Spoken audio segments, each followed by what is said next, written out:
Your daughter is gone, Marion.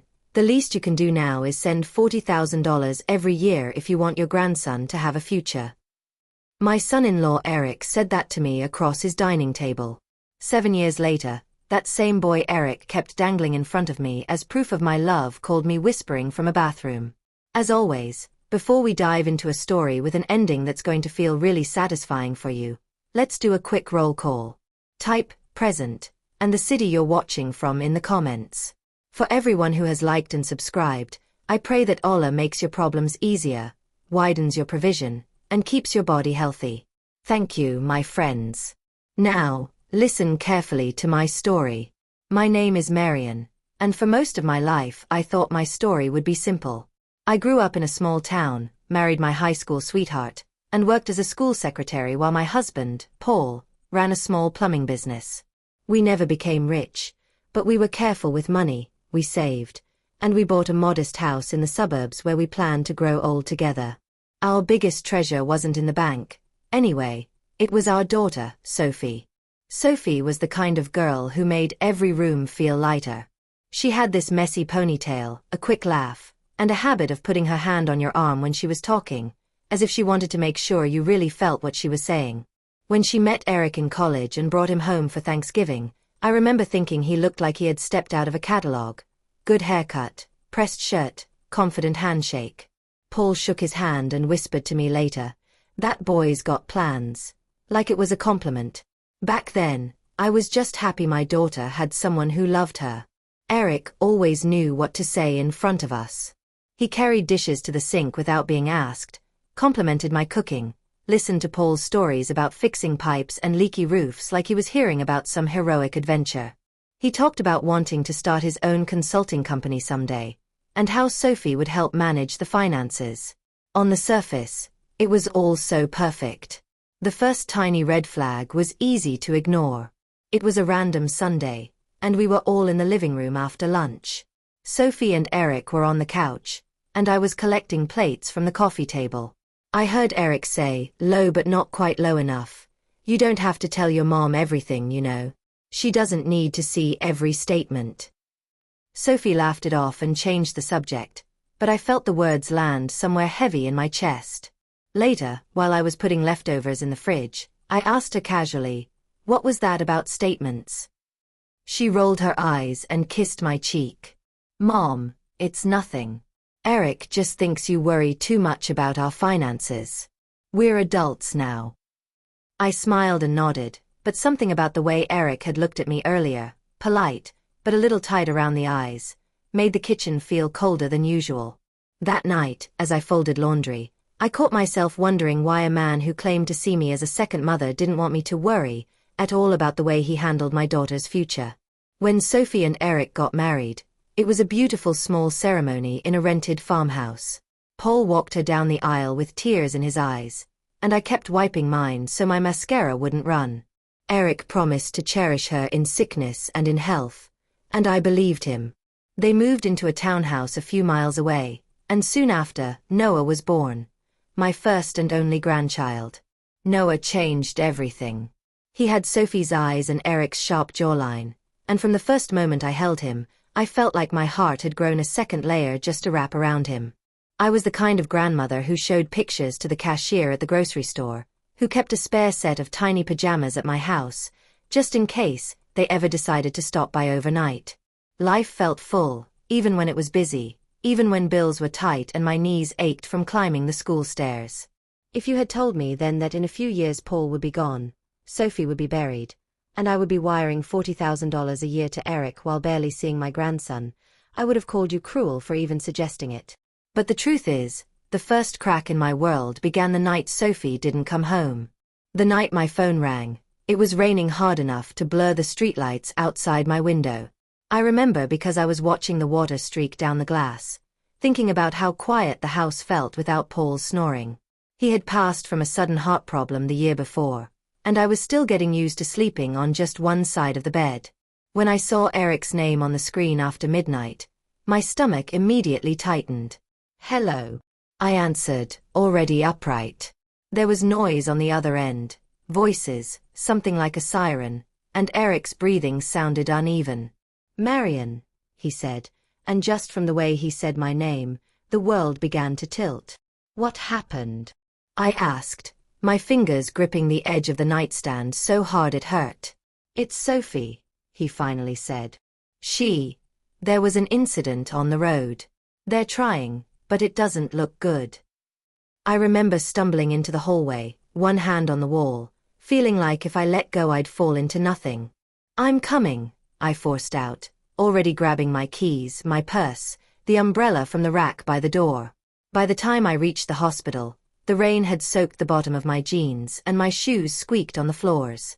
Eric was standing by the emergency room doors, his hair plastered to his forehead, clothes clinging to him like he had been drowning too. When he looked up at me, I knew the answer before he even spoke. She didn't make it, he said, and his voice cracked on the last word. There are moments in life where sound disappears. The beeping of machines, the announcements on the hospital speakers, the murmur of nurses, it all vanished into a ringing silence inside my head.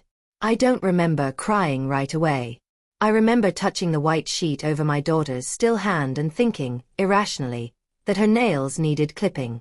The days after that blurred into a fog of casseroles, flower arrangements, and people I barely knew hugging me too long. Eric stayed at our house with Noah for a little while. It feels too empty at home, he said, and I cooked for them, made small talk, tried to be strong. Noah, only 6 at the time, kept asking when Mommy would come back from the long sleep. Every time, my throat closed up and I had to excuse myself to the bathroom to cry. At the funeral, Eric stood next to me at the front row, his hand occasionally resting on my shoulder like he was anchoring me. He gave a speech about how Sophie had been the love of his life, how she had believed in his dreams, how she had always wanted Noah to have every opportunity in the world. People dabbed at their eyes.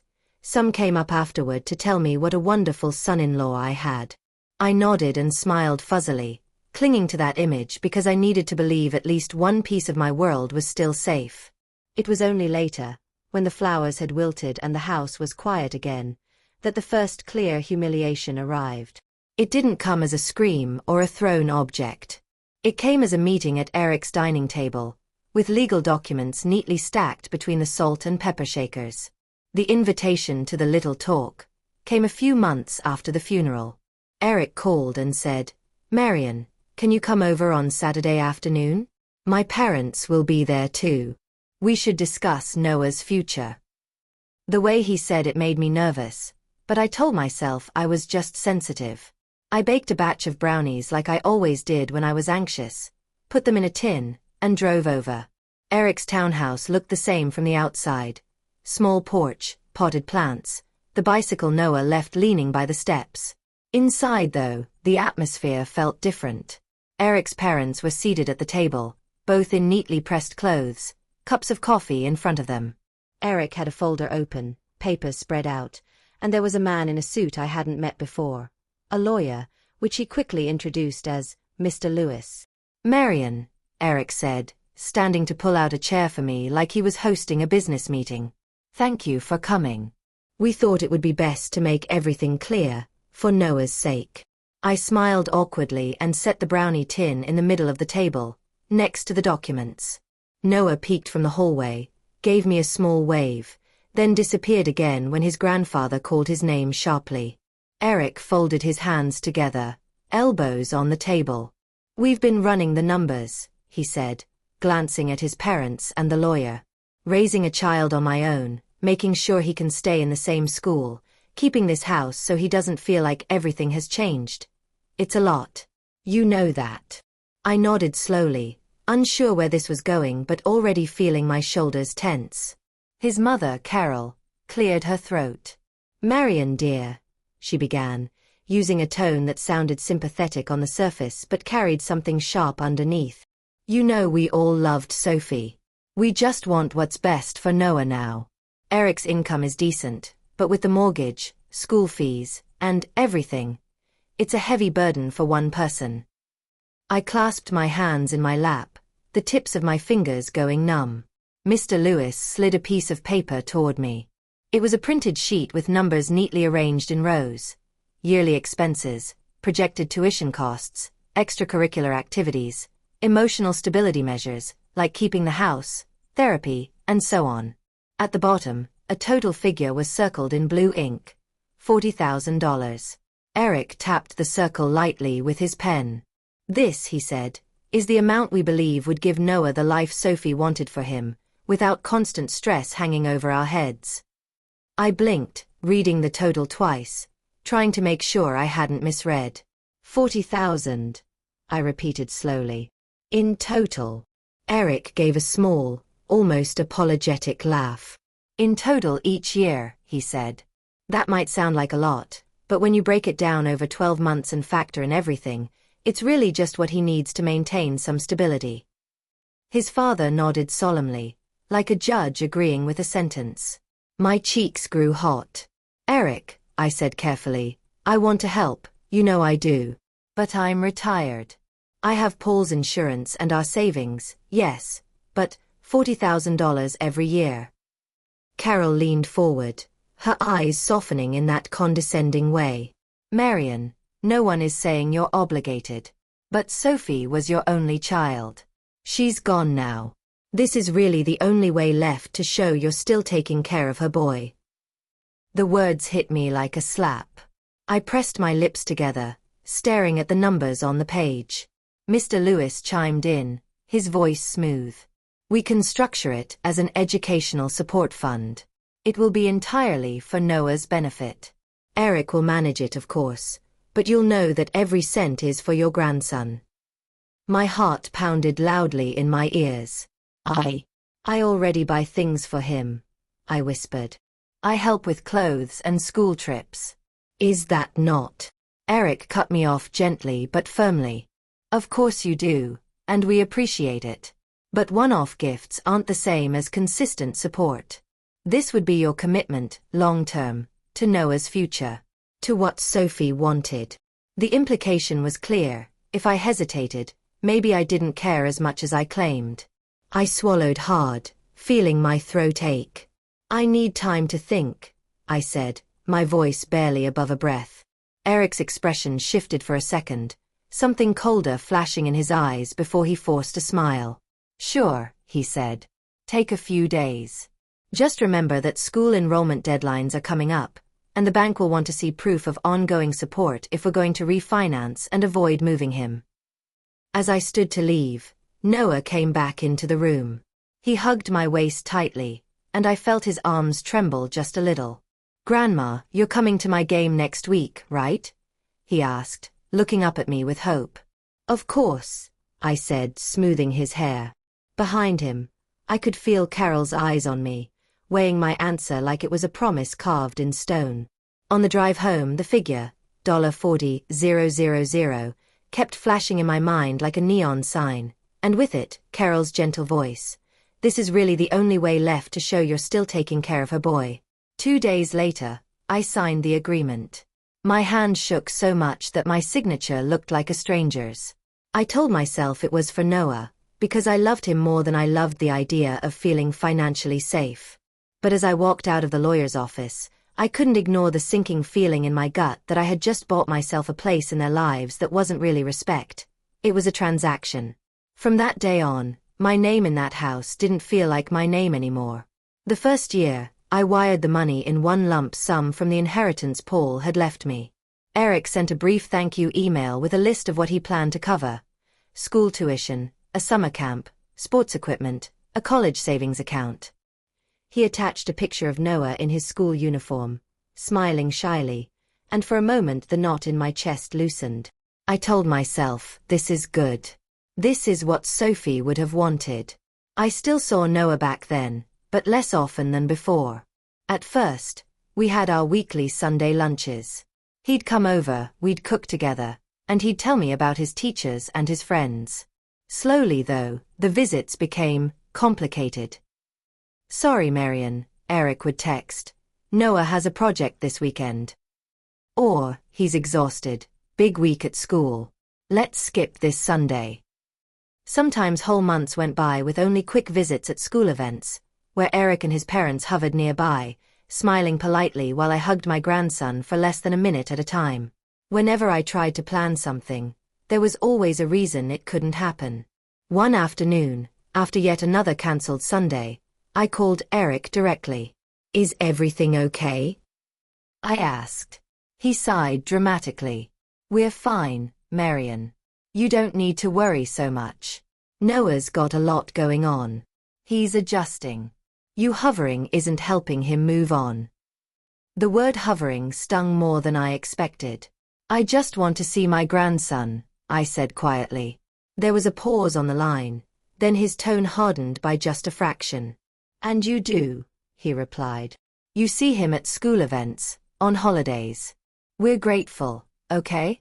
Not every grandparent does what you do. But please, don't make this about your needs." That was the first time I felt something was deeply off. I hung up and sat at my kitchen table, looking at the neat pile of transfer confirmations I had printed and filed away in a folder labeled, "For Noah." The amounts were lined up in rows. $40,000, once a year, like clockwork.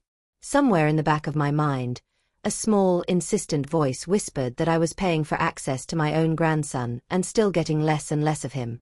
The second plant came almost by accident. I was at the bank, renewing a certificate of deposit, when the manager, a man named Peter who had known Paul and me for years, looked at my screen and frowned. "You're withdrawing another 40 this year?" he asked gently.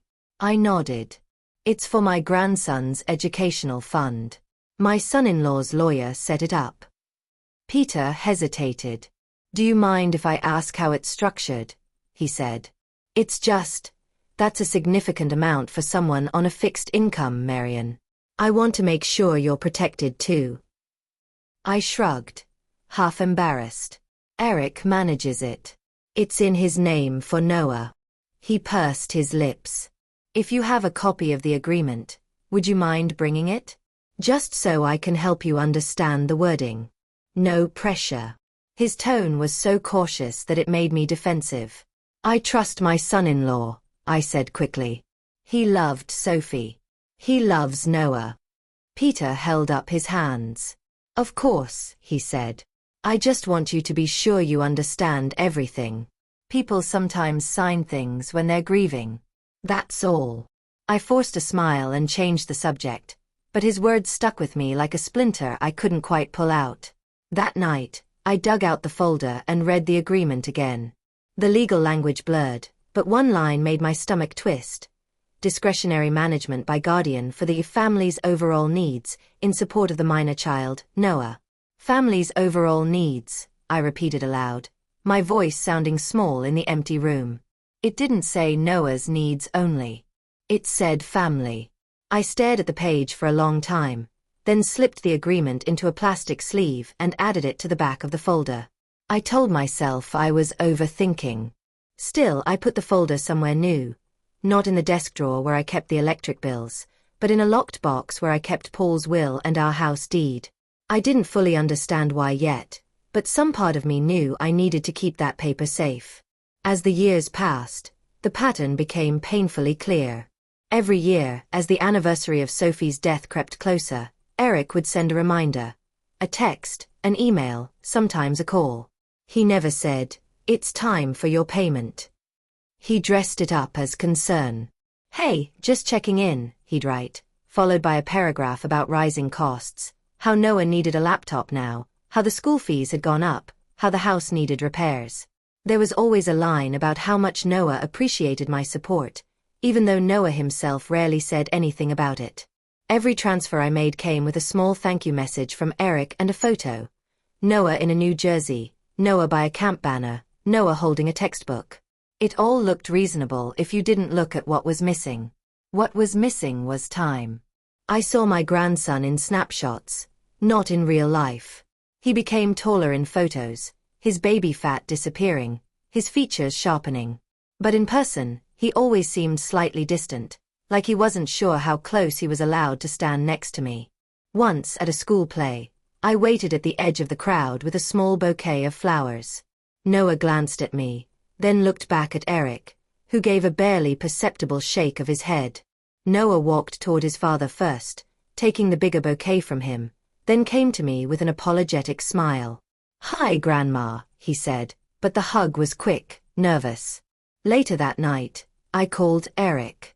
I felt like Noah was afraid to be too affectionate with me, I said, the words tumbling out. Did I do something wrong? Eric gave a tired sigh. Marion, please don't do this, he said. Noah is grieving in his own way. He's a teenager now. He's awkward with everyone. Don't make it about you. I felt heat rise to my face. I'm not making it about me. I'm worried. He wouldn't even look at me when he took the flowers. You're imagining things, Eric cut in. You're sensitive, which is understandable, but honestly, sometimes it feels like you're looking for reasons to feel hurt. Noah loves you. But if you keep pressuring him, he'll start associating you with guilt and drama. Is that what you want? The word drama stung. I gripped the phone tighter, swallowing the anger burning in my throat. I'm not trying to create drama, I said quietly. I just want to make sure he knows he can come to me. Then stop overanalyzing, Eric said, his voice firm. Let me handle his emotional state. That's my job as his father. Your support is financial and moral, and we're grateful. But please, stay in your lane, Marion. Stay in your lane. I hung up, my heart pounding, my hands shaking. For the first time, it occurred to me that maybe Eric didn't see me as family anymore. Maybe he just saw me as a bank account with a sentimental attachment.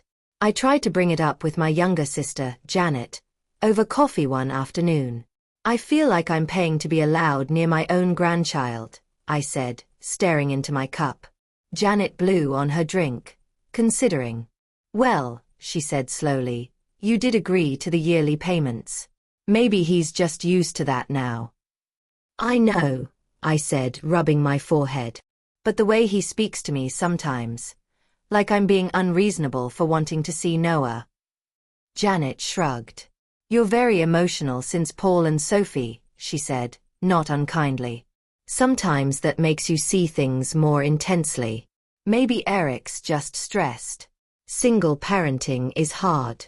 Her words were meant to comfort, but they landed like confirmation of what Eric always implied, that I was the problem, too sensitive, imagining slights that weren't there. Little by little, I stopped talking about it.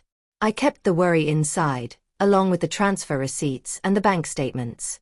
I told myself that as long as Noah was okay, as long as he had a stable home and good opportunities, my discomfort didn't matter. I swallowed every hurt, every small humiliation, and smiled in photos like everything was fine. Inside, though, the house felt emptier than ever. Some nights, I would sit at the kitchen table with Sophie's old yearbook, flipping through the pages and tracing her handwriting with my fingertip. I wondered what she would say if she knew I was sending money to the man who increasingly treated me like an obligation he had to tolerate. Would she thank me? Or would she tell me to stop? The worst part was that I didn't know the answer. The official fall came in the 7th year, shortly after Noah turned 13. By then, I had noticed more things that didn't add up. He had expensive sneakers, the kind kids lined up overnight to buy, but he also mentioned that they'd skipped a school trip because Dad said things were tight. Eric bought a new car for safety, yet hinted heavily about how much he relied on my support when he talked to me. The contradictions nagged at me until I finally reached a breaking point. One afternoon, I asked him to meet me at a cafe halfway between our houses. I chose a quiet corner, rehearsing my words in my head. Be calm. Be clear. Don't accuse. Just ask. When Eric arrived, he was wearing a sleek jacket I'd never seen before and a watch that looked expensive. Thanks for meeting me, I said, forcing a smile. He ordered a coffee, checked his phone twice while we waited, then leaned back in his chair. So, what's up? He asked, as if this were a casual catch-up and not the conversation I had been losing sleep over for weeks. I took a deep breath. I've been thinking about the yearly transfers, I began. I'm not saying I want to stop helping, but I'm worried. I'm on a fixed income. Prices are going up. I need to understand how the money is being used and whether there's another way to structure things. Eric's eyes narrowed just a little. Another way, he repeated. Like what? Maybe a smaller amount, I said, my voice shaking slightly, annoying me, because I had promised myself I would stay steady, or putting part of it directly into an account with Noah's name. For a moment, Eric said nothing. He just looked at me, his jaw tight, his fingers tapping the table softly. When he finally spoke, his voice was calm in a way that made my stomach knot. So, he said slowly, after 7 years, you've decided you're done taking responsibility for your grandson's future? That's not what I said, I protested. I'm asking for transparency. I've never seen any statements, never been added to the account. I don't know how much is left, if anything. He cut me off with a short laugh that held no humor. Marion, do you hear yourself? He asked. You're implying I'm misusing the money. After everything I've sacrificed, after raising your grandson alone while grieving your daughter, now you want to audit me. My face burned. I'm not trying to audit you, I said, wishing I hadn't come, wishing I could shrink into the chair. This arrangement is heavy for me. I thought we might adjust it as Noah gets older. He shook his head slowly, like he was disappointed in a child. You know what I hear, he said. I hear that you were fine using the money Paul left you when it served your image as the generous grandmother. But now it's inconvenient, so suddenly you need transparency. That's not fair, I whispered. He leaned forward, eyes fixed on mine. No, what's not fair is me having to explain myself to someone who has no idea what it's like to be a single parent, he said. You've had the luxury of being the nice visitor who brings gifts and leaves. I'm the one getting up at 5 a.m. for work, dealing with Noah's moods, handling school meetings. But sure, let's talk about how you feel. The words hit every sore spot I had. Guilt, grief, insecurity, they all rushed up at once. I know you've done a lot, I said, blinking back tears. I'm not saying you haven't. He held up a hand to stop me. I think you're forgetting something, he said quietly, his voice dropping lower. My lawyer was very clear that this support was a long-term commitment. If you walk away now, Noah's life will change. He'll have to move schools. We might lose the house. Do you really want to be the reason your grandson loses everything familiar to him? The cafe suddenly felt too small. People were talking around us, cups clinking, a milk frother whirring, but all I could hear was my own harsh breathing. I don't want him to lose anything, I said, my voice cracking. I love him. That's why I've been doing this. But I also need to survive. Eric's expression hardened. Then maybe you should have thought about that before you agreed, he said. You signed. You made a promise. Breaking it now doesn't just make you unreliable. It makes you cruel. He let the word hang between us. Cruel. As if I were some heartless stranger instead of the woman who had held his wife as a newborn and later stood beside him at her grave. I didn't say I was stopping, I managed. I said I needed to talk about it. He leaned back, crossing his arms. Good, he said. Because if you did decide to stop, I'd have no choice but to protect my son. If he asked why his life suddenly got harder, I'd have to tell him the truth, that his grandmother decided her comfort mattered more than his future. There it was. The threat I had always feared would someday be spoken out loud. Not, you'll never see him again, in so many words, but something even worse. I will make him see you as the villain. My hands shook so badly I had to put them in my lap. I would never want Noah to think that, I whispered. Eric shrugged. Then don't put me in that position, he said simply. When I got home that evening, I sat in the driveway for 10 minutes before I could even turn off the engine. By the time I walked inside, my legs felt like they were made of sand. I went straight to my bedroom, closed the door, and finally let myself cry into Paul's old pillow, my sobs muffled and raw. That night, I wired the money again. $40,000, leaving my account in a clean straight line of numbers. I stared at the confirmation screen for a long time before printing it and adding it to the now bulging folder in the locked box. As I closed the lid, my reflection in the shiny metal surface looked older than I felt inside, small, tired, and very, very alone. I told myself that as long as Noah was okay, I could swallow the humiliation. I could be the villain in Eric's story if that's what it took to keep my grandson's life stable. What I didn't know was that Noah was already starting to see something else. Because a week after that transfer, after that conversation that left me feeling erased from my own family's story, my phone lit up late at night with a message from a number I didn't recognize. "Grandma, it's me. Please don't tell Dad I'm texting you from this phone. I need to talk to you about the money." As I stared at the screen, my heart pounding in my chest, I didn't know it yet, but that was the first crack in Eric's version of the truth. And it was my grandson himself who was about to widen it.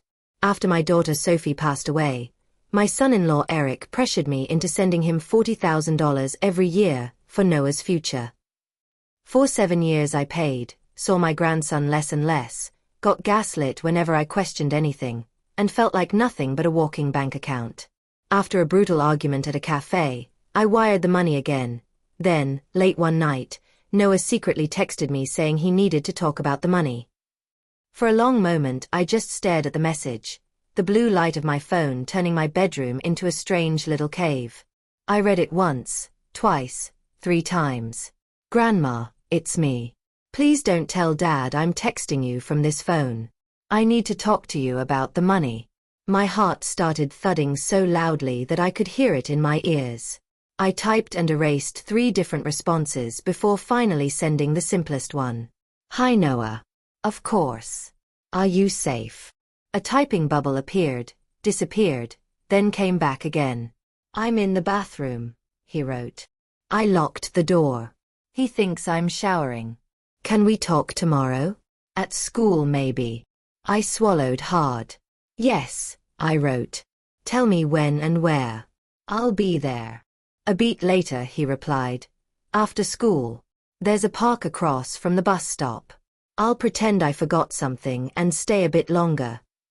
Then, "Please don't tell him. He'll be really mad." The fear in those words sliced straight through me. Not just nervousness, really mad. My fingers hovered over the keys. "I won't tell him," I wrote. "I promise." 3 dots appeared again then. "Thank you, Grandma." When the screen finally went dark, I lay back on the bed, staring at the ceiling. For years I had let Eric control the narrative, telling myself I was too emotional, too sensitive, too dramatic.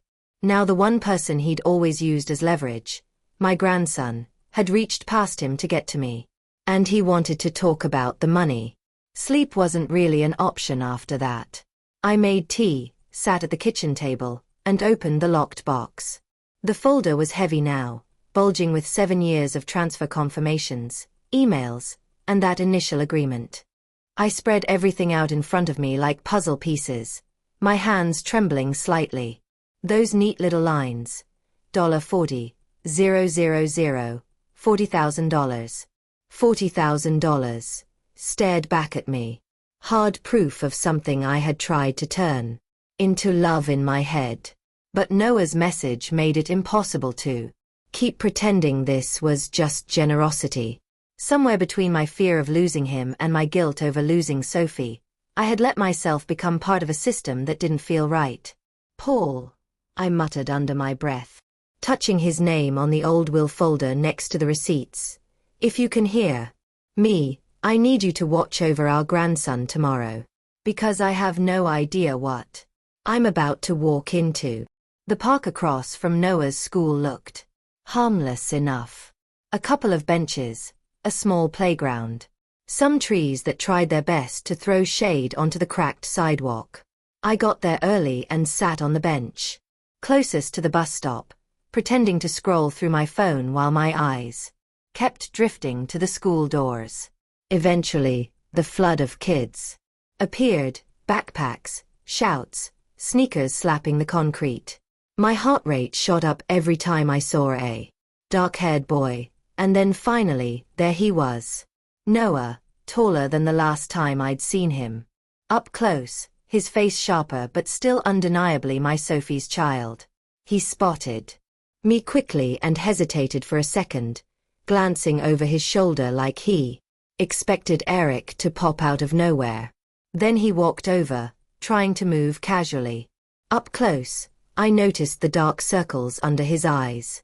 "Hey, Grandma," he said, voice low. I stood up, suddenly unsure whether to hug him or not, but he made the decision for both of us. He stepped forward and wrapped his arms around me in a hug so tight I could feel his ribs. "Hey, honey," I whispered, hugging him back. "Are you okay?" He pulled away and nodded too quickly.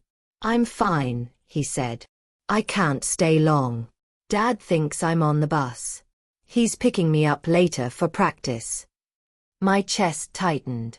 "Okay," I replied. "Then let's use the time we have. What did you want to tell me?" He shifted his backpack from one shoulder to the other, eyes darting briefly to the street then back to me. He began, chewing on his bottom lip. "You know that money you send every year?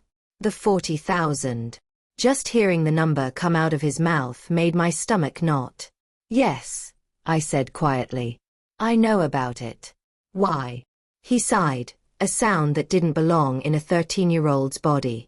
"Dad told me," he said. "He said you do it because you feel guilty that Mom died. He says you used to be controlling, and now you're making up for it." The words felt like someone had reached into my chest and squeezed. What?" I managed. Noah's eyes flickered with something like embarrassment. "He said you used to always meddle," he continued. "That you never believed in him, that you were always on his case about money and decisions. And that the least you can do now is do your part, because he's doing everything alone." He paused, watching my face. "Is that true?" I swallowed hard.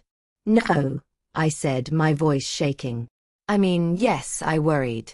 I had questions. But not because I wanted to control him. I wanted to protect your mother and you. Sending the money was never about guilt. It was about love." Noah looked down at his sneakers, kicking a small stone. "I figured," he murmured. "The way he talks about you. It's weird. Like you're this selfish villain. But you've always been nice to me." And then I started seeing stuff. "Stuff?" I asked. He glanced around again, then leaned closer. "Dad says the money is for school and the house," he whispered. "But I hear him on the phone with his friends. He talks about some investments, some trips. He bought that new car, and then he told me we couldn't afford the robotics club anymore. It didn't make sense." My heartbeat picked up. "What are you saying, Noah?" He licked his lips nervously. "A few months ago," he said, "I accidentally saw a bank app on his laptop. I wasn't snooping, it just popped up when I was using it for homework. There was an account with your name in the description. The balance was really low. Like, almost nothing." I felt the blood drain from my face. "Almost nothing," I repeated. "But I've sent..." I caught myself before saying the total out loud. 7 years. 40,000 a year. I didn't need a calculator. "He transfers it out all the time," Noah went on. "Sometimes it says, business, sometimes, travel. He gets really mad if I come into his office without knocking. He always slams the laptop closed." His eyes met mine, and I saw real fear there. "I started adding things up," he said softly. "We still live in the same house, same school. He complains about money all the time. But somehow he has all this stuff. And whenever you text, he looks annoyed and calls you names." That's when I realized. "I think he's lying to you, Grandma." I had to sit down. My legs simply refused to hold me up. Noah sank onto the bench next to me, hands clasped so tightly his knuckles were white. "I didn't know what to do," he said. "I thought maybe you already knew, like maybe you agreed. But then last week I heard him talking to Grandma Carol and Grandpa Roger." He swallowed. "He said if you ever stopped sending the money, he'd make sure I understood that you're the reason my life fell apart. He said he'd make me see your true colors." My whole body went cold. The exact thing I'd always feared, said out loud. I stared at my grandson, This boy who was too young to be carrying all this weight. What did you do? I whispered. He shrugged one shoulder, tears starting to gather in his eyes. I went to the bathroom and cried, he said simply. Then I stole one of his old phones. He has like 3. I set it up with Wi-Fi only so I could text you when he wasn't home. That's the one I used last night. For a second I couldn't speak. All the years of doubting myself, of letting Eric rewrite my reality, crashed into one moment on that park bench. And here was Noah, the person Eric had promised he was protecting, quietly telling me the truth I had been too afraid to look at. Noah, I said finally, my voice hoarse. Thank you for telling me. I am so sorry you've had to go through this alone. A tear slipped down his cheek, and he swiped it away angrily. When I ask about you, he said, Dad says you're too busy to see me. Or that you're mad at us. But then I heard him say he has you under control as long as you're scared of losing me. He looked at me desperately. I don't want you to be scared of losing me, Grandma. That's why I'm here. I leaned toward him and gently took his face in my hands. Listen to me, I said firmly. You are not a bargaining chip. You're my grandson. I love you, not your father's version of you, not the idea of you. I should have fought harder, and I'm going to start now. He sniffed. How? My old fear rose up again, but this time it met something else inside me, anger, and a quiet kind of resolve I hadn't felt in years. First, I said, I need help understanding what I signed. And I need someone who isn't emotionally involved to look at all of this. I thought of Peter at the bank, of his cautious face the day he had asked about the agreement. I'm going to talk to someone who knows the rules. A professional. And I want you to know something, Noah. Whatever I do next, I'm doing to protect you, not to hurt your father. Even if it feels messy for a while. He nodded slowly. Okay, he whispered. Then he glanced at his watch and startled. I have to go, the later bus is here. If Dad asks, I'll say I stayed to finish homework. I squeezed his hand. Be careful, I said. And if you ever feel unsafe, you call me. Day or night. Do you understand? He gave me one more quick, fierce hug before jogging toward the bus stop. Halfway there, he turned back and lifted his hand in a small wave. I waved back, my vision blurry. As the bus pulled away, I knew that whatever fragile peace I had tried to maintain with Eric was over.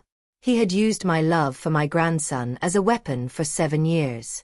Now, for the first time, Noah had quietly taken that weapon out of his hands. And that was the day I stopped telling myself I was too sensitive and started admitting the truth. I had been financially and emotionally manipulated. And I was done. The next morning, I made an appointment at the bank. When Peter, the manager, saw me walk in with a thick folder clutched to my chest, his face shifted from professional politeness to something more concerned. Marion, he said, standing up from his desk. Come in. Have a seat. I sat down and placed the folder in front of me like I was putting down a box of live explosives. I need you to help me understand what I've been doing, I said. And what I can still undo. He opened the folder carefully, flipping through the transfer confirmations, the emails, the agreement. The deeper he read, the tighter his mouth became. He didn't interrupt much, just asked a few clarifying questions as I told him about Eric, about the yearly reminders, about the cafe conversation, and finally about Noah's secret meeting with me in the park. When I finished, there was a long silence. Peter leaned back in his chair, rubbed his temples, then looked at me over the top of the papers. Marion, he said slowly, I'm going to be honest with you. I'm worried. My stomach clenched. Worried how? He tapped the agreement with his pen. This document is vague in all the ways that protect him and not you, he said.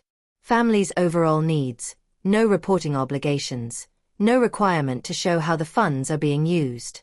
And all in his name as guardian. He paused. Did you have your own lawyer when you signed this? I shook my head, shame warming my cheeks. No. It was just his lawyer and his parents and me. I was I was barely functioning. Peter nodded slowly. I understand. You were grieving. That's exactly when people are most vulnerable to signing things they wouldn't agree to in a clear state of mind. He closed the folder gently. I'm not an attorney, he said. I can't give you legal advice. But I can tell you a few things as your bank manager and as someone who's known your family for years. He ticked points off on his fingers. First, there's no official trust account here under Noah's name with the amounts you've described. There is an account with a description tag that mentions him, but it's not structured in a way that protects the funds for his sole use. My pulse quickened. So he can just use it. Peter nodded. Yes. And based on the activity I've seen in the past, he has. A lot. Transfers out to personal and business expenses, travel, even what looks like speculative investments. He hesitated. I've been uncomfortable watching it, but legally my hands were tied. It's his account. I swallowed hard, gripping the edge of the chair. Second, he continued, you are not obligated to continue these transfers forever just because you've been doing them. Ethically, we all want Noah to be cared for. But legally, you have options. What options? I asked, my voice small. He reached for a notepad and wrote down a name. There's a lawyer I trust, he said, sliding the paper toward me. Her name is Laura Jenkins. She specializes in elder financial abuse and family financial disputes. Go see her. Bring everything you brought me. Tell her everything you just told me. Let her tell you what your rights are. The phrase elder financial abuse made something twist inside me. Do you really think that's what this is? I whispered. He looked at me steadily. I think you've been pressured, guilt, and misled into handing over large sums of money with little to no accountability, he said. Call it whatever you want. What matters is that it's not right. And it's not too late to draw a line. I stared at the name on the paper. Laura Jenkins. For the first time in a long time, I felt something other than helplessness rising in me. It was small, but it was there. The first step up from rock bottom. Okay, I said, taking a deep breath. I'll call her. As I left the bank, the folder once again clutched to my chest. The world outside looked exactly the same. Cars, people, the same coffee shop on the corner. But inside, something had shifted. For the first time in 7 years, I wasn't just reacting to Eric. I was starting to prepare to face him. Meeting Laura was like stepping into a different universe from the one I'd been trapped in. Her office was warm but not fancy. Bookshelves filled with thick legal volumes, family photos on the desk, a plant that looked like it had been watered on time for years. She was in her 40s, with kind eyes behind simple glasses and a firm handshake that made me feel seen, not judged. Peter spoke very highly of you, she said after we sat down. And I've handled a few cases like this before. Why don't you start from the beginning and tell me your story? So I did. I told her about Sophie and the incident on the road, about the funeral, about Eric's first calm conversation that somehow ended with me signing a long-term commitment I barely understood. I told her about the yearly transfers, the guilt, the way he always framed everything as, for Noah, the cafe confrontation, and finally Noah's secret meeting in the park. She listened without interrupting much, taking notes, occasionally asking a short, precise question. When I finished, my throat felt raw, but my shoulders were lighter just from saying everything out loud in one go. Laura flipped through the agreement slowly.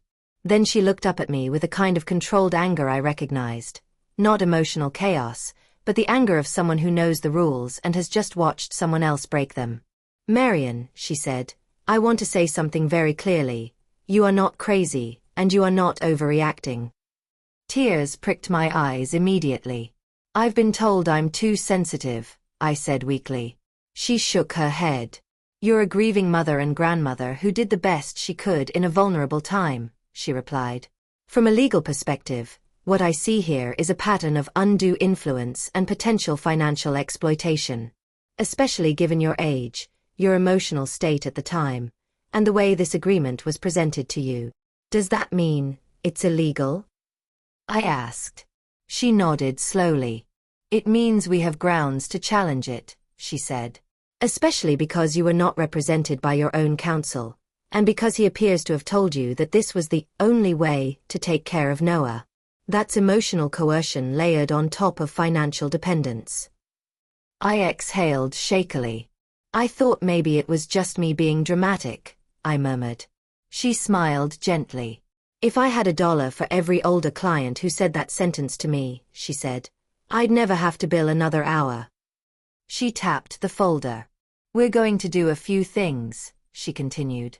First, I'm going to request copies of any accounts that have your name or Noah's name in the description as part of an informal inquiry. If Eric refuses, we'll escalate. Second, I'm going to draft a letter formally suspending any further voluntary payments until this situation is clarified. You are not legally bound to keep paying under these terms. My heart leapt. No more payments. I repeated.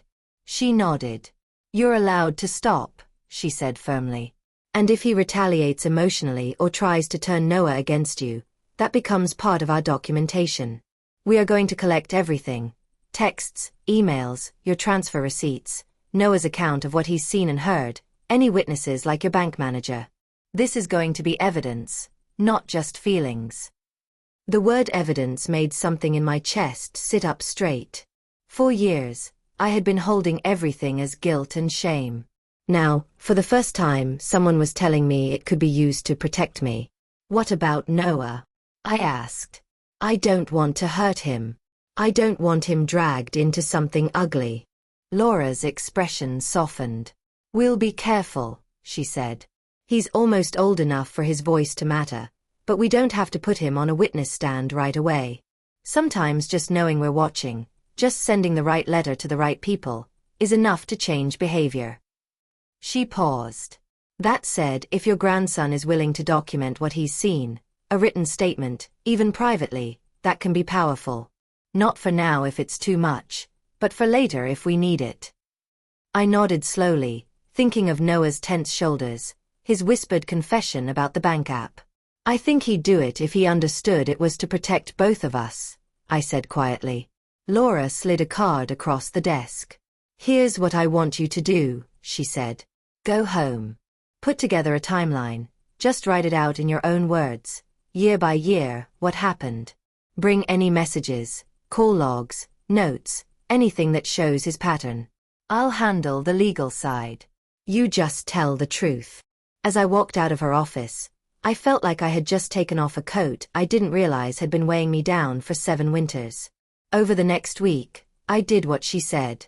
I sat at my kitchen table with a notebook and wrote, Year 1, funeral, meeting at his house, first agreement. Year 2, first transfer, first cancelled Sundays. The more I wrote, the clearer the pattern became. Every time I tried to set a boundary, there was the same response from Eric. Guilt, gaslighting, and the threat of losing Noah.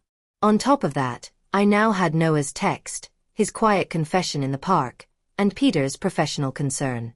Those, I realized, were my plants, pieces of truth I had collected over time without fully understanding how important they would be in the final picture. Now, with Laura guiding me, they were slowly being arranged into something I had never thought I'd have in this situation. A plan. Eric didn't take the suspension letter well. I knew that even before Laura forwarded me his furious email response, because my phone started ringing a lot more. The first call came the same evening she sent it. He didn't bother with pleasantries. What is this? He snapped as soon as I answered. This letter from some lawyer saying you're suspending payments? Is this a joke? My hand shook, but I took a deep breath and remembered Laura's advice. Keep it calm, keep it short, don't argue. It's not a joke, Eric, I said. I've been advised to pause the transfers until everything is clarified. I need to understand how the funds have been used. He laughed, a harsh sound with no humor in it. Oh, that's rich, he said. Now you want to understand? After 7 years. You didn't care when it made you look like the generous grandma, but now that your stash is running low, suddenly you want to play accountant. That's not fair, I said quietly. He steamrolled over my words. And dragging in some lawyer, he continued. Do you have any idea how this makes me look? Like some kind of criminal? I'm the one who's been doing the real work, Marion. I'm the one raising Noah while you sit in your house clutching your savings like a dragon. I felt a brief flare of anger under the fear. I'm not accusing you of anything, I replied. I'm asking for transparency. That's normal when large sums of money are involved. He went quiet for a second, then his voice dropped into that cold, controlled tone I'd heard at the cafe. Do you know who you're hurting with this stunt? He asked. Not me. I'll survive. You're hurting Noah. He's going to have to give things up. Trips, activities, maybe his school.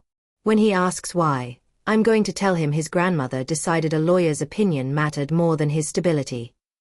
My fingers clenched around the phone. Don't do that to him, I said, my voice cracking. Don't put that on him. Then fix it, he snapped. Fire the lawyer. Call the bank. Tell them it was a misunderstanding. Because I am not going to stand by while you rewrite yourself as the victim here. You created this dynamic. You set the amount, you insisted on helping. Now you want to pull the rug out, and I'm supposed to be the bad guy. There it was, reversing victim and perpetrator. The same trick, just louder now that someone else, Laura, had stepped into the picture. I swallowed hard.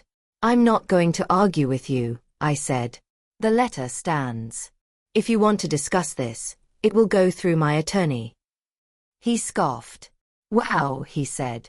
You really think you can play hardball with me? Fine. You want to go formal? Let's go formal. Don't call me again. He hung up. I stared at the screen, my heart pounding, my breathing shallow. For a moment, I almost called him back, almost begged, almost apologized. Then I remembered Noah's face in the park. The way his voice shook when he said, I don't want you to be scared of losing me. And I remembered Laura's words. You are not crazy, and you are not overreacting.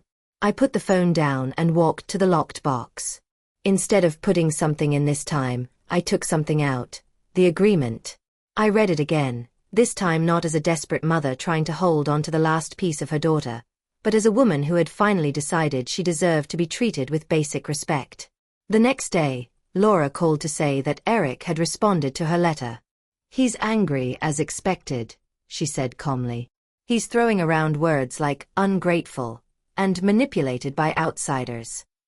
But more importantly, he refused to provide any account statements. So what now? I asked, bracing myself. Now, she said, we move to the next step. I'm going to formally request an accounting and raise the possibility of mismanagement of funds intended, at least orally, for Noah's benefit.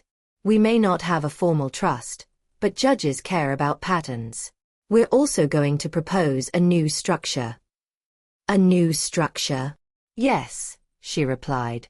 One where any future support you choose to give goes into a properly administered account with you as co-trustee, and with clear rules about how it can be used. If he refuses, that will say a lot to anyone watching. Anyone like who? I asked. She paused for a beat. Like a mediator, she said. Or if it comes to it, a judge. My stomach flipped, but at the same time, a strange calm settled over me. If this was going to become formal, at least it would be on ground where Eric couldn't control every narrative. And I wouldn't be facing him alone anymore. A few weeks later, I got a text from Noah asking if we could meet again. Dad's less angry now, he wrote. He thinks you got scared and will change your mind. But he's also been on his laptop a lot. I think he's planning something. The thought sent a shiver through me. We met at the same park. This time, he looked a little less haunted, but still older than his years. I told him in simple terms that I had hired a lawyer and that I had paused the payments while everything was being reviewed. Does that mean we're going to be poor? He asked bluntly. I shook my head. No, I said. It means adults are finally going to look at the situation properly. I'm still willing to help you. I always will be. But I want to make sure the help is actually helping you, not just enabling bad habits. He nodded slowly, processing. I want to ask you something, I added, gently. Only if you're comfortable. He looked at me warily. Okay. Would you be willing to write down, in your own words, what you've seen? I asked. You don't have to show it to anyone yet. Just for now, it would help my lawyer understand the full picture. She said it could be powerful later, but only if you feel safe. He chewed on his lip. I can do that, he said after a moment. I already kind of started in my notes app. I wrote down the stuff I heard him say about you, and the times he used the money for trips and then told me we couldn't afford things. My chest tightened. You did. He shrugged, almost embarrassed. I didn't want to forget, he said. In case he tried to make me think I imagined it. That sentence told me everything I needed to know about the environment he'd been living in. Gaslighting wasn't just something Eric had been doing to me. It was a pattern Noah had started to recognize too. Would you be okay sharing those notes with my lawyer? I asked. He nodded. As long as she doesn't tell Dad it came from me right away, he said. I don't want him to, make my life more difficult than it already is. I promise, I said. Nothing happens without making sure you're as safe as possible. He relaxed a little, then hesitated. Grandma. Yes. Dad said he might invite you over for dinner soon, he said slowly. He said something about showing you we're still a family, and starting fresh. But he also printed some papers and left them on the table when he thought I wasn't looking. They had your name on them. A chill ran down my spine. Did you see what they said? Something about your house, he replied. And joint ownership. My grip on my bag tightened. There it was, the next phase of Eric's plan. If he couldn't keep milking the same arrangement, he'd try to move up a level, into my home itself. Thank you for telling me, I said, forcing my voice to stay steady. If he invites me, I'll be ready. And I won't be signing anything. Ever. Not without my lawyer. His shoulders dropped with visible relief. Good, he murmured. He gets different when people say no to him. Oh, I know, I said quietly. But he's not the only one who can prepare anymore. The dinner invitation came exactly 3 days later, right on schedule. Eric called in the evening, his tone suddenly warm and light, like the cafe conversation and the angry phone calls had never happened. Marian, he said, I've been thinking. Things have gotten tense between us. That's not good for anyone, especially Noah. Why don't you come over Friday night? I'll cook. We can talk like adults without all this legal nonsense. Fake apology, fake new start. I could practically see the chapter heading in my mind. Still, I kept my tone neutral. Friday's fine, I said. I'll be there. I called Laura afterward. He's going to try something, she said immediately. Most likely he wants you to sign new documents to fix the situation in a way that gives him more control. Do not sign anything. If he pushes, tell him your attorney has to review it first. If he's smart, he'll back off. If he's not, he'll show us exactly what we need to know about his intentions. What if he gets angry? I asked. She paused. He probably will, she said. But remember, his anger is not a fire you have to put out. It's a sign that the old way isn't working for him anymore. Friday night came faster than I wanted. I wore a simple blouse, brought a small dessert, and slipped my phone into my bag with the voice recorder app ready just in case. Laura hadn't told me to record him, but she had said, if you happen to capture his words, that's not a bad thing. When I arrived, the house smelled like roasted chicken and herbs. Eric greeted me at the door with a big smile that didn't reach his eyes. Marian, he said, kissing my cheek. It's good to see you. It's good to see you too, I lied. Noah appeared in the hallway, hovering for a second before giving me a quick hug. I squeezed his shoulder gently, feeling him squeeze back. Dinner was strangely normal at first. We talked about Noah's classes, his upcoming exams, the weather. Eric laughed at all the right moments, refilled my glass, asked about my health. Then, when the plates were cleared and Noah had gone to his room to study, Eric brought out a folder and set it on the table between us. "What's that?" I asked, although I already knew. "I wanted to be proactive," he said smoothly. "I know you're nervous about the money. So I talked to a friend and we came up with a way to make everyone feel secure." He opened the folder to reveal a stack of documents with my name printed neatly at the top. "This is a proposal for joint ownership of your house," he said. "If something happens to you, it automatically passes to me as Noah's parent. That way he'll always have a home, and you'll know your assets are going exactly where you'd want them to." My stomach turned. "So this is about my house," I said slowly. "Not just the yearly payments." He smiled, as if I had passed a test. "Well, yes," he said. "Look, you're not getting any younger, Marion. We both know that. This is just smart planning.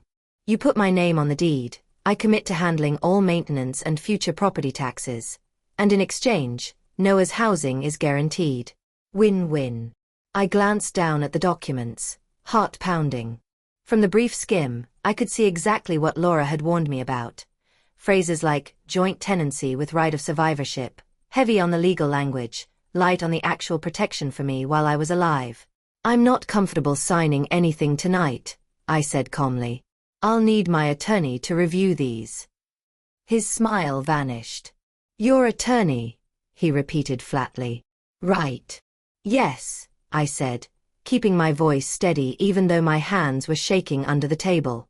"After what happened with the first agreement, I won't sign legal documents without independent advice again.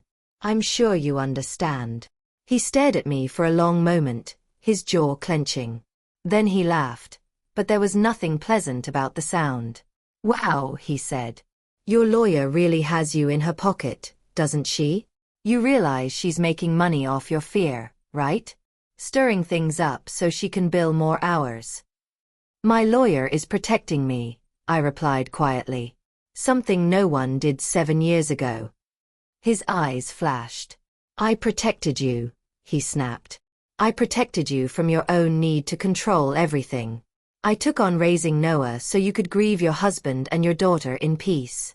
I'm the reason you can even sleep at night without worrying about him." "That's not how I remember it," I said softly. "But even if it were, that doesn't give you the right to my house." His face reddened. "I'm not asking for your damn house," he hissed. "I'm asking for stability for my son. If you cared half as much as you pretend to, you'd sign those papers right now." I took a deep breath. "Eric," I said, "I have been sending you $40,000 a year for 7 years. I have never once asked for a receipt or a thank you that wasn't forced. I have sat quietly while you cancelled visits, while you spoke to me like I was a burden. Do not tell me I don't care." He slammed his palm on the table, making the glasses jump. "You don't get to throw that in my face now," he shouted. "You did that because you wanted to. Nobody held a gun to your head." "No," I replied. "But you held something else to my head, didn't you? The threat of losing Noah. You told me more than once that you'd make sure he knew it was my fault if his life got harder." His mouth opened, then closed. For a brief second, he looked genuinely startled that I'd said it out loud. "I never said that," he muttered. "That's your imagination again." "Funny," I said quietly, "because Noah seems to remember it the same way I do." The room went very still. His eyes narrowed. "What did he tell you?" he asked slowly. "That's between me and my grandson," I said. "What matters is that I'm not scared of your anger anymore. I'm scared of what happens to Noah if I keep silently funding a system that doesn't actually protect him." He stood up, pacing now, running his hands through his hair. "Unbelievable," he muttered. "You've let outsiders poison you against your own family. You'd rather believe some lawyer and a kid who doesn't understand adult responsibilities over the man who's been in the trenches." I stood up too, my legs surprisingly steady. I'm going to leave now, I said. I'm not signing anything tonight. Any future discussion about finances or property will go through my attorney. And for the record, Eric, I am still open to helping Noah directly. Just not like this. He stared at me, breathing hard. If you walk out that door without signing, he said slowly, don't expect things to ever go back to how they were. I met his eyes. They're never going back anyway, I replied. Not after I found out what you've been doing with the money. For a second, true panic flashed across his face. Then he smoothed it over with contempt. Get out, he said quietly. And don't call my son. I picked up my bag, walked to the hallway, and slipped my shoes on with shaking hands. Noah's bedroom door was slightly ajar. As I passed, I caught a glimpse of him sitting on the edge of his bed, listening, his eyes wide and glassy. Our gazes met for a split second. I gave him a tiny nod, the best reassurance I could manage in that moment. I'm not backing down. Then I walked out into the cool night air, my heart hammering, my mind racing. The trap, I realized, had just sprung, but not the one Eric had planned. The one Laura and I had been quietly building with every email, every note, every story. Now it was time for the public part. It didn't go to court, at least not at first. Instead, Laura suggested something else. A formal mediation session at a neutral office, with a financial specialist and a child advocate present. This way, she said, we put everything on the table. If he's smart, he'll agree to new terms without forcing us into a courtroom. If he's not, well, then we'll have a very clear record of his behavior. The day of the mediation, my stomach felt like it was made of knots. We met in a conference room at a professional building downtown. There was a long table, a pot of coffee, a box of tissues strategically placed in the middle. Present, me, Laura, a mediator named Mr. Grant, a financial analyst, and later, a child advocate who would speak briefly with Noah. Eric arrived with his own attorney and his parents trailing behind him like a small entourage. Their faces were tight, controlled. Thank you all for coming, Mr. Grant began. We're here to discuss concerns about financial arrangements between Marion and Eric, and to explore solutions that prioritize Noah's best interests. The financial analyst started by presenting a summary of the activity in the account linked to my transfers. Eric's lawyer tried to object at first, but Laura calmly pointed out that my lawyer's letter and the bank's cooperation were already in motion, and that hiding this information would only look worse. On the screen, a spreadsheet appeared, year by year, transfer by transfer. Beside each incoming $40,000 from me, there were outgoing transactions, vacations, car payments, business investments, large cash withdrawals. This doesn't look like a dedicated educational fund, the analyst said neutrally. It appears to have been used for general lifestyle and personal expenses in significant part. Eric shifted in his seat. That's normal, he protested. Everything I do is for Noah. Keeping a reliable car, taking him on trips, investing in my business so I can keep a roof over his head, that's all part of being a father. Laura leaned forward slightly. And yet, she said, we have messages where you tell Marion that Noah can't participate in school programs because money is tight. Despite these funds arriving like clockwork. She clicked, and blown-up screenshots of messages appeared. His complaints about money, his guilt trips, his threats about telling Noah it was my fault if life got harder. Seeing them on a big screen made my skin crawl. Eric's attorney cleared his throat. We're here to resolve, not to shame, he said stiffly. My client acknowledges that the account may not have been structured in the most formal way, but the underlying intent was always to support his son. Mr. Grant nodded. Intent matters, he said, but so does impact. Marion, would you like to share how this has affected you? I took a breath and looked at the faces around the table. I'm not here to destroy Eric, I said quietly. He is still my daughter's husband and the father of my grandson. I'm here because for 7 years, I've been sending large sums of money while being slowly cut out of Noah's life and treated like I'm unreasonable for asking questions. I signed the first agreement when I was grieving, alone, and without representation. I regret that. I'm not going to keep repeating that mistake. I glanced at Eric, whose jaw was tight. I'm still willing to help Noah, I continued. But any help from now on has to be transparent. It has to go into an account that is truly for him, not for family needs that somehow include luxury items but not his activities or time with me. The child advocate, a woman in her 30s named Megan, spoke next. I had a brief conversation with Noah, she said. I won't share personal details, but I will say this. He is aware that money from his grandmother exists, and he's confused about how it's being used. He also expressed fear of being caught in the middle. That is deeply unfair to him. A flicker of shame crossed Carol's face at that. Roger looked down at his hands. Mr. Grant folded his hands. It seems clear, he said, that continuing the previous arrangement as is not in anyone's best interest. Not legally, not emotionally, and certainly not for Noah. Let's talk about a new structure. Laura slid a proposal across the table. Our suggestion is simple, she said. Any future support Marion chooses to give goes into a true trust or custodial account for Noah, with Marion as co-trustee or with a neutral third-party trustee, not Eric. Clear guidelines for use, regular statements, and a cap on yearly contributions that Marion feels comfortable with, if she decides to continue at all. Additionally, we'd like a written acknowledgement that the previous transfers were voluntary and that Marion is under no legal obligation to continue.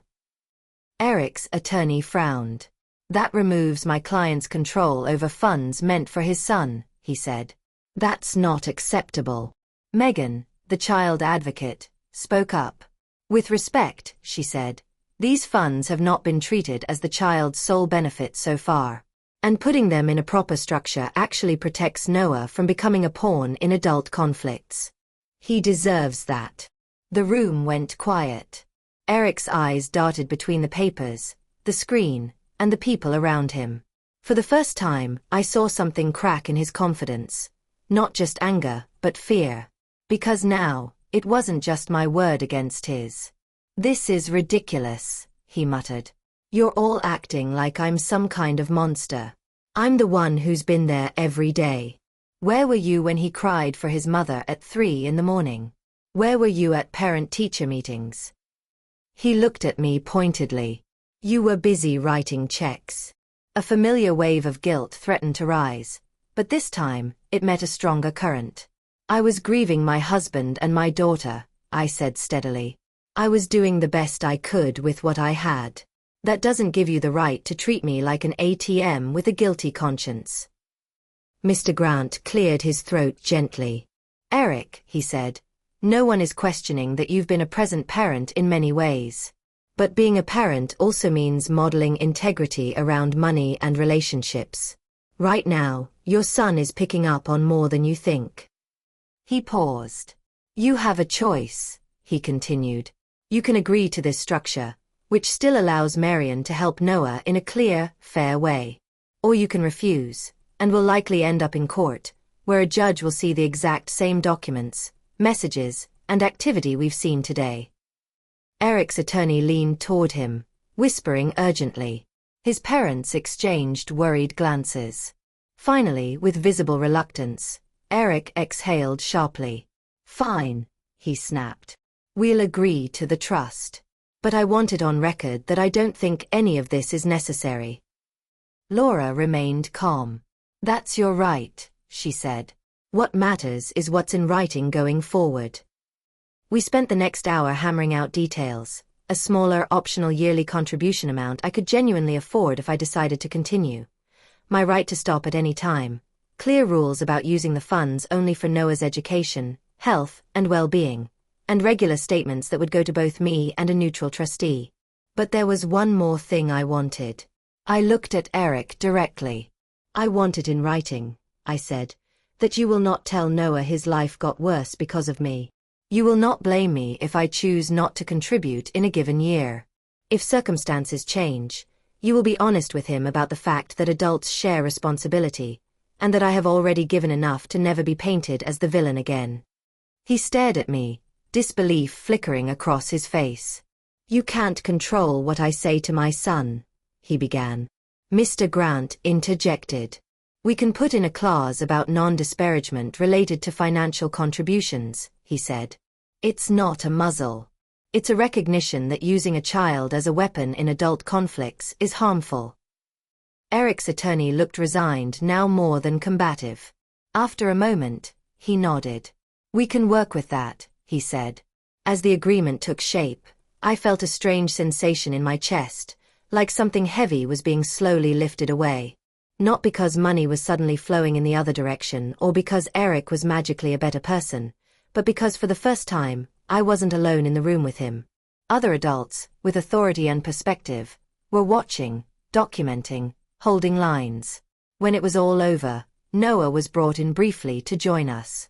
He looked nervous, seeing all the adults around the table. Mr. Grant explained, in simple terms, that some things about money were changing to make sure any help I gave him would be clearly used for him and that he would have a right to know how. Noah glanced at me, then at his father. Eric's jaw was clenched, but he forced a smile. "Your grandmother and I are just reorganizing things," he said stiffly. "It's all fine." For the first time in years, I didn't flinch at the idea of making waves. Because now, the water was moving for a reason. Life afterward didn't turn into a fairy tale. It rarely does, especially in families as tangled as ours had become. But it did become different. I decided, with Laura's guidance, to contribute a much smaller amount to the new trust, an amount I could send without feeling like I was slicing pieces off my future. Some years, I didn't contribute at all, choosing instead to help Noah directly with specific needs. A laptop, exam prep classes, a trip to visit a college campus. The biggest change, though, wasn't in my bank balance. It was in my backbone. The first time Eric tried to guilt-trip me post-mediation, it was over a sports camp. "Must be nice to sit on a paid-off house and say no to your grandson's opportunities," he texted. I stared at the message, felt a familiar pang, then typed back. "If Noah needs something specific, you can send me the information and I'll consider helping directly. But I will not be pressured, and I will not be blamed. You signed the new agreement. You know the rules." He didn't reply after that. Silence, I realized, was sometimes the best evidence of all. Noah started visiting more. At first, it was small. An afternoon here, a movie night there. As he got older, he began asking to stay over, especially on weekends when things were tense at home. We cooked together, watched old movies, went for walks. Sometimes he'd sit at the table with me while I balanced my modest budget, and we'd talk about how credit cards work, what interest really means, why free money is usually anything but. "I don't want to repeat his mistakes," he said once, staring at the calculator. "I don't want to use people's love like a debit card." My heart twisted with both pride and sadness. "You won't," I said, "because you're already seeing the difference between help and control." As the years passed, he grew into a young man with clear eyes and a quiet, steady way about him. When he turned 18, he asked to see the trust statements himself. By then, there was something in the account, not as much as the total I had sent across 7 years before the change, but enough to genuinely support his next steps. "This is more than I thought," he said, surprised. "I thought most of it was gone."